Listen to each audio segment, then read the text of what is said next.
kada mashuhuri wa Chama cha Mapinduzi ambaye pia ni DC mstaafu, Mheshimiwa Lembris Kipuyo, leo hii tarehe 28 ya mwezi wa 6 mwaka 2025 akiwa amefuatana na diwani mstaafu wa kata ya Kidinga, Mheshimiwa Samuel Ngarabali. Mheshimiwa Lembris Kipuyo, DC mstaafu, ametinga katika ofisi za CCM wilaya ya Arusha mjini kwa lengo la kujaza fomu ya kuwania nafasi ya ubunge katika jimbo la Arusha mjini. Mheshimiwa Lembris Kipuyo akiwa na Samuel Ngarabali wamefika katika ofisi hizi na hatimaye kuchukua fomu hiyo na kujaza na kurejesha. Huyu hapa Mheshimiwa DC mstaafu Lembris Kipuyo akielezea hasa kinaga ubaga nia ya kuhitaji kuwa mbunge katika jimbo hilo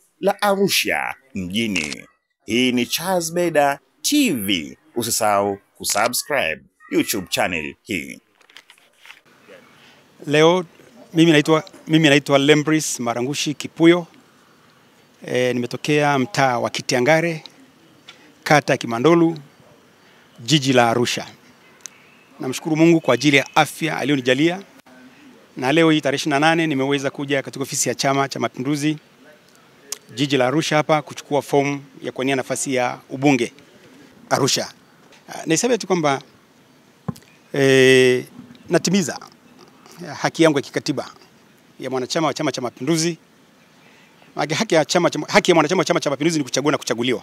Kwa hivyo leo nimekuja kutimiza haki ya mwanachama wa Chama cha Mapinduzi kuchaguliwa na kuchagua pia. Lakini pia nakipenda chama changu cha Mapinduzi. Kama unavyofahamu, nimekuwa kamisa wa Chama cha Mapinduzi kwa takriban miaka 10. Nilikuwa mkuu wa wilaya ya Kongwa, Muleba, Kagera na wilaya ni Kongwa. Nimekuwa pia mjumbe wa mkutano mkuu wa CCM Taifa katika kipindi cha miaka 10.